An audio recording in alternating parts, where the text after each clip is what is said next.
Fastaftihim ahum asyaddu khalqa. Setelah nyata kekuasaan kami, maka bertanyalah wahai Muhammad kepada mereka yang ingkarkan hidupnya semula orang-orang yang mati. Amman khalaqna, adakah diri mereka lebih sukar hendak kami cipta, atau makhluk-makhluk lain yang telah kami ciptakan? Inna khalaqnahum min tinil lazib. Sesungguhnya kami telah menciptakan mereka dari tanah liat yang senang diubah dan diciptakan semula. Bal ajibta wa yaskharun. Bal ajibta wa yaskharun. Pertanyaan itu tidak juga berfaedah kepada mereka, bahkan engkau merasa heran terhadap keingkaran mereka, dan sebaliknya mereka mengejek-ngejek peneranganmu.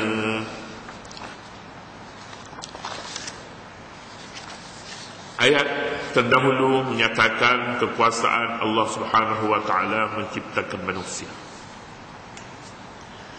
Dinyatakan dalam ayat terdahulu, inna ilahakum lawahid rabbis samawati wal ardi inna zayyana sama'ad dunya wa khalqul, sehingga seterusnya.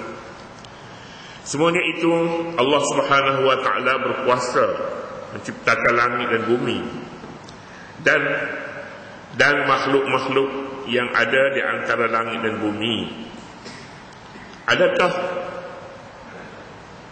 manusia yang jauh lebih kecil, lebih kerdil daripada langit dan bumi? Sama ada dari sudut bentuknya, ataupun dari sudut kejadiannya, dari sudut usianya, dari sudut apapun, manusia adalah satu makhluk yang sangat-sangat kecil berbanding dengan makhluk-makhluk lain.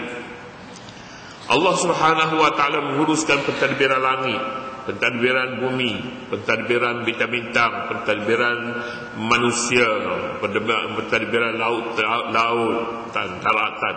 Semua sekali ini diciptakan oleh Allah Subhanahu wa taala, bukan hanya cipta tetapi tadbir, tetapi memerintah padanya.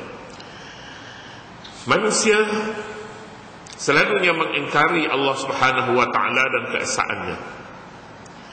Adakah, tanyalah mereka, fastaftihim. Fastaftihim ini satu maknanya, makna istaftihim, minta fatwa daripada mereka. Istaftihim, mintalah fatwa daripada mereka supaya mereka jawab satu fatwa bagi satu soalan. Adakah manusia ini lebih susah untuk diciptakan ataupun langit bumi yang lebih susah diciptakan? Manusia ini dijadikan daripada tanah liat yang senang diuli dan senang dibentuk. Nak bentuk apa-apa pun boleh, mudah saja. Lain halnya dengan langit dan bumi yang begitu keras, begitu besar, sukar untuk diuli, dibuat. Sesungguhnya kami jadikan manusia ini daripada tanah liat yang senang diubah dan diciptakan semula. Minta fatwa daripada mereka. Fatwa ini bila diminta, lain daripada bertanya. Sebenarnya bertanyalah mereka, fastaftihim, bertanya mereka. Tapi bertanya ini tidak digunakan perkataan fas'alhum, tanya mereka, atau meminta jawapan daripada mereka. Itu tidak mempunyai erti di sebaliknya. Tapi minta fatwa ini seolah-olahnya angkat mereka pada satu tempat yang tinggi, penuh dengan ilmu pengetahuan, penuh dengan pengalaman, lanjut pula usianya. Orang ini patutlah minta fatwa daripada dia. Minta fatwanya, mudah saja soalannya, ahum asyaddu khalqan amman khalaqna. Langit bumi akan lebih susah ataupun kamu yang dijadikan daripada tanah liat ini? Jadi mufti kata tak payah jawab, mu jawab sendiri sajalah. Macam itulah lebih kurangnya, itu ungkapannya. Jawab sendiri sajalah, tak payah mufti, tak payah tanya mufti lah, jawab sendiri. Inna khalaqnahum min tinil lazib. Sekarang daripada ayat yang kita baca ini, Allah Subhanahu wa taala meletakkan ihtimam, mengambil berat, memberi perhatian utama kepada manusia. Langit bumi tidak diberi perhatian utama kepadanya, ditadbir, kemudian pentadbirannya sangat senang. Manusia lebih senang lagi, tetapi tabiat manusia begitu sulit sebenarnya untuk diberi suatu kefahaman sehingga mereka yakin bahawa mereka ini ini datangnya daripada Allah dan akan kembali kepada Allah. Mereka di dunia ini dilengkapkan dengan peraturan dan manhaj. Ikutilah manhaj ini, tirulah, belajarlah daripada bumi, daripada langit, yang mudah menerima manhaj, sistem, peraturan Allah Subhanahu wa ta'ala. Kalau kamu tanya begitu, bagaimana? Kamu akan rasa heran. Bal ajibta wa yaskharun. Kamu aneh sebab mereka mempermain-mainkan kamu. Kalau kamu tanya mereka siapa yang menciptakan kamu, susahkah tak menciptakan kamu? Mana lebih susah dengan menciptakan Allah, menciptakan langit dan bumi? Mereka akan mengejek-ejek kamu. Wa yaskharun, mereka persendakan kamu. Mereka persendakan, yakni pertanyaan itu tidak berfaedah kepada mereka. Engkau merasa heran pula terhadap sikap mereka yang suka mengejek-ngejek dan mempersendakan pertanyaan kamu. Perhatian yang diberi oleh Allah Subhanahu wa ta'ala kepada kejadian manusia ini perhatian yang paling utama. Kerana manusia dimuliakan oleh Allah Subhanahu wa ta'ala, dibekalkan dengan akal fikiran, dibekalkan dengan berbagai-bagai kemudahan. Dinyatakan dahulu sebelum daripada surah ini, di dalam surah Yasin, wa zallalnaha lahum faminha rakubuhum wa minha ya'kulun. Kami permudahkan kepada manusia, hatta binatang-binatang pun, binatang ternakan, dipermudahkan bagi manusia untuk makan. Jadi barang-barang semuanya sempurna. Seorang anak, bapaknya telah beri segala kemudahan, barang-barang persekolahannya, bajunya, bukunya, kenderaannya dibekalkan. Tapi aneh, kalau budak ni malas di sekolah, belajar sudah dicukup diberi, tapi dia ponteng sekolah, dia keluar tak mau belajar. Yaskharu. Bukan hanya setakat itu, tapi pula mengejek-ejek pula kepada orang tuanya yang menghantarnya ke sekolah. Soalnya begitu. Inilah dia manusia kadang-kadang yang mendengar satu berita. Jika dia mendengar berita yang baik, berita yang benar, dia mempermain-mainkan berita yang benar. Jika dia mempermain-mainkan berita yang karut, berita yang dusta, itu memang biasa, itu betul, ini pintar manusia ini. Dia tidak percaya sembarang berita. Tapi kalau dia mendustakan berita yang benar, ini satu perkara yang aneh. Dan aneh manusia apabila dicakap padanya Allah Subhanahu wa ta'ala Maha Esa, tiada sekutu baginya, dia mendustakannya, dia melakukan syirik terhadap Allah. Aneh sebab dia manusia diberi akal. Sebaliknya pula berita-berita yang dusta mudah dipercayai olehnya. Ini satu perkara yang ajibta engkau merasa aneh, meronyok pada Nabi. Bal ajibta wa yaskharun. Pertanyaan yang engkau beri itu engkau merasa aneh sebab mereka mengejek-ejek berita yang engkau sampaikan itu. Inilah dia bezanya di antara orang jahil dan orang alim. Orang jahil bila dia mendengar satu berita yang begitu bahaya, ya, dia mempermain-mainkan. Dia tidak sebaliknya pula manusia yang sempurna akal fikirannya, pengetahuannya, apabila disampaikan kepadanya berita yang begini penting, berita tentang kiamat, tentang keesaan Allah Subhanahu wa ta'ala, ketakutannya kepada Allah makin bertambah. Kekurangan pahaman boleh menambahkan, boleh mengurangkan ketakutan sebagaimana orang-orang jahil. Jadi kalau begitu masalah yang ada pada orang kafir ini, kekurangan ilmu pengetahuan tentang kebenaran. Apabila dicakap kepadanya kebenaran, justru dia tidak mempunyai asas ilmu, iaitu asas tauhid, maka dia mempermain-mainkan kebenaran itu. Kita boleh bandingkan begini sajalah orang jahil di antara orang jahil dan orang alim. Orang jahil apabila diberitahu kepadanya tentang kuman yang membawa penyakit, tidak mudah dia percaya. Jika nak makan saja, tak basuh pun tak apa, boleh makan. Sapu-sapu dengan baju boleh makan. Senang saja di mana-mana. Basuh tak penting. Sebab dia tidak mengerti apa itu kuman, apa itu jangkitan kuman, apa itu bahaya, apa itu penyakit yang diakibatkan daripada kuman. Jadi kalau begitu kita dapat senang, kan jadi baik jadi orang jahil, mudah makan. Tapi kalau doktor pula dia suruh basuh, dia basuh kepala-kepala dia, basuh tangan dia basuh buah, dia basuh, lepas basuh, sebab dia nampak kuman seolah-olahnya. Jadi dengan itu, inilah dia beza di antara orang yang mengetahui, alim tentang Allah, kenal Allah Subhanahu Wa Taala, dan manusia yang tidak kenal Allah. Dia boleh lakukan apa saja syirik yang dia suka. Dia boleh menyembah berhala, dia boleh lakukan dosa, dia boleh lakukan apa-apa disebabkan jahil. Tapi bagi manusia yang kenal Allah Subhanahu Wa Taala, makin banyak maklumat yang diperolehinya, makin bertambah ketakutannya kepada Allah, makin sempurna cara hidupnya, makin sempurna, makin baik kehidupannya, makin baik. Inilah dia Nabi SAW dalam satu hadis pernah bersabda, Ra'sul hikmati makhafatullah. Ra'sul hikmah, Ra'sul makna kepala, al-hikmah kebijaksanaan, kepala kebijaksanaan. Makna punca sumber kebijaksanaan ini datang daripada mana? Daripada takutkan Allah. Apabila seorang itu mempunyai hikmat, kebijaksanaan, dia banyak tempat ditakutkan Allah Subhanahu Wa Taala. Dia takut untuk bergaul dengan masyarakat yang tidak senonoh. Dia takut untuk pergi tempat-tempat yang boleh membawanya kehilangan program hariannya, program semayangnya, ibadatnya, jamaahnya. Dia akan takut kepada Allah Subhanahu Wa Taala untuk pergi kepada tempat-tempat itu.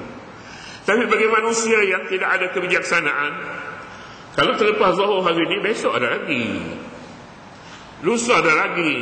Jadi oleh kerana itu, pergilah ke mana-mana anda pergi pun tidak mengapa. Anda tidak terikat, anda tidak sayang kepada seolah-olahnya kepada agenda yang anda bina untuk diri anda. Bala ajibta wa yaskharun, malah engkau wahai Muhammad ajibta, aneh melihat mereka, wa yaskharun, dan mereka mempermain-mainkan. Hidup di dunia ini, jika kita memandang, kita sempitkan hidup di dunia ini, kita sempit maka kita luas di akhirat. Jika kita luas di dunia ini, kita akan sempit di akhirat. Kita hidup di dunia ini sempit, kita banyak perkara yang kita tolak, banyak haram. Sebab ini ada padanya syubhat, keraguan padanya. Kita tak faham dia punya kandungan dalam tu. Halal tapi tak faham kandungan, short meaning, apa benda, tak faham. Kita tak faham gelatin, kita tak faham masuk dalam tu. Kita tak faham yang lemak rendah, lemak tinggi, tak faham. Jadi kalau begitu, tinggal lebih baik. Tinggal lebih baik, kita tidak akan binasa dengan sebab barang itu tak ada pada kita. Ya, ada tulis halal. Tapi yang halal itu sebenarnya halal saja, yang haram tak cakap kepada kita. Haram tak cakap. Banyak benda yang tak cakap. Ada persatuan yang menuntut supaya ubat-ubat ini pun disebut padanya mana ubat yang halal, mana ubat yang haram. Ubat yang masuk barang-barang najis dan barang-barang yang betul-betul bersih. Oh, kata setengahnya kalau nak tanah halal haram juga pada ubat, tak payahlah, pakai herba je lah, buah peria cukuplah. Berperia, dah bergangga, tukar alih maksud utama sekali. Cukuplah, tak payahlah. Jadi nak sebutnya di sini, prinsip dalam agama ini, prinsipnya, jika kita persempitkan hidup dalam dunia ini, dan ini memang sikap bagi setengah orang yang kenal Allah Subhanahu Wa Taala. Mereka sempitkan, yang perlu ambillah, yang tak perlu tak apalah. Kurang-kurang sekongkonya perkara syubhat. Nabi menyatakan, "Wa man waqa'a fi syubhati waqa'a fil haram." Man hama haula al-hima yushiku an yaqa' fihi. Sesiapa yang terlibat dengan perkara yang meragukan, waqa'a fil haram, dia jatuh dalam perkara yang haram. Ada fatwa menyatakan ASN haram. Ada sekarang katanya pula tak apa, halal. Itu kusuman tempat-tempat perniagaan itu banyak tempat yang meragukan. Itu sikit saja, tak sampai 90%. Kalau kurang daripada 50% tu, kira-kira bolehlah kurang pada 50%. Kuranglah. Ini hanya ada 20% saja halal. Tapi ada kata-katanya mufti-mufti yang dah mati dah, dia kata haram. Haram. Jadi mana kita nak pakai? Kita orang awam, orang jahil, kita ambil mana-mana yang syubhat itu tolak, mana yang syubhat. Wa man hama haulal hima yushiku ay yaqa fihi. Sesiapa yang bermain di sekitar larangan, dia mungkin terlibat di dalamnya, dia akan jatuh dalamnya. Begitu. Jadi sesiapa yang mempersempitkan, kita pergi kepada kaedah yang kita bicarakan awal tadi, sesiapa yang mempersempitkan dunia, Allah akan peluas padanya di akhirat. Sesiapa yang memperluaskan dunia ini, semuanya halal. Yang syubhat halal, yang haram pun halal. Apalagi perkara syubhat, peduli apa? Perkara yang haram pun halal. Sebab dia cari mazhab, satu lagi mazhab dhaif. Ada lagi dia kata qaul dhaif. Kita boleh pakai juga. Kalau sebabnya boleh pakai juga tu susah sikit lah. Susah dalam agama ni. Tapi dunia pada hari ini, daripada kita tak pakai langsung tu, baik kita pakai hak dhaif, kata dia. Pakai hak dhaif. Daripada langsung kita tak pakai Islam, kita pakai mana-mana mazhab yang dhaif. Boleh? Boleh. Dah boleh situ, kita tak payah bertanya lah. Sesiapa yang luas di dunia akan sempit di akhirat. Sebab sesiapa yang bermain di sekitar larangan, dia akan terjebak ke dalam larangan itu, akan tercebur, akan jatuh ke dalam larangan. Ya, kita pergi sajalah dalam ibadat. Awak tak peduli sebenarnya sama ada perkara ni khilaf tak khilafnya, pasal apa kena mengena dengan kita. Dia nak semayang, dia menghadap ke mana-mana, apa peduli kita. Boleh jadi orang bercakap macam tu. Dalam mana-mana pun ada khilaf, selama mana isu itu dibincang oleh manusia yang kepalanya berbeza. Ada khilaf. Dan sebutlah satu. Sebagai contoh, perkara yang mudah saja tapi khilaf. Kalau dalam perkara ibadat ini pun ada khilafnya. Khilaf, kita tidak pergi kepada mana yang lebih sempit. Dia nak pergi cara lebih luas. Tertib dia dalam wudu. Tertib dalam wudu. Basuh muka, kita basuh muka, basuh tangan, sapu kepala, basuh kaki. Satu soalan, apa hukumnya seorang dari qaul yang dalam mazhab dhaif? Dia mengambil wudu dengan membasuh kaki dulu, kemudian basuh tangan, basuh muka akhir sekali. Apa hukumnya? Apa hukum? Hukumnya boleh. Siapa kata tak boleh? Siapa dia kata tak sah? Sah. Tapi mengapa kita nak bermain dengan isu-isu yang khilaf ini? Kita ambil dalam mana yang tiada syubhat padanya. Imam Malik kata tiada mengapa. Tidak mengapa sah wudu orang yang tidak menggunakan tertib dalam mengambil wudu. Dia basuh kaki dulu, basuh muka, baru dia basuh tangan, sapu kepala. Alhamdulillah, boleh semayang. Jadi ada orang yang berminat dengan mazhab-mazhab yang seumpama ini sekalipun dhaif. Kita kata dhaif sebab menurut Syafi'i dia kata tertib itu wajib. Imam Malik dia katanya tidak perlu, sebab Al-Quran dia katanya tidak mengatakan kemudian cuma bawa arti tertib, tapi Quran kata dan idza qumtum ila salati faghsilu wujuhakum, basuhlah muka kamu, wa aydiyakum, dan tangan kamu, ila al-marafiq, wamsahu, dan sapu kepala kamu, wa arjulakum ila al-ka'bain, dan tidak mempunyai tertib susul teratur, tapi dia membawa arti basuh saja mana anda yang nak basuh. Itu saya nak sebutnya dalam perkara ibadat. Jadi jika begitu, qaul dhaif ini ada di mana-mana saja, tetapi qaul dhaif menguji seseorang sejauh mana dia merasakan dunia ini luas baginya. Dunia hakikatnya sempit, tapi akhirat yang luas baginya. Jika kita ingin luas di dunia, akan sempit di akhirat. Jika kita ingin luas di akhirat, dunia ini sempit bagi kita. Haramnya lebih banyak. Begitulah yang boleh kita fahami daripada dua ayat ini. Kemudian seterusnya, wa idza dzukiru la yadhkuru, wallahu subhanahu wa ta'ala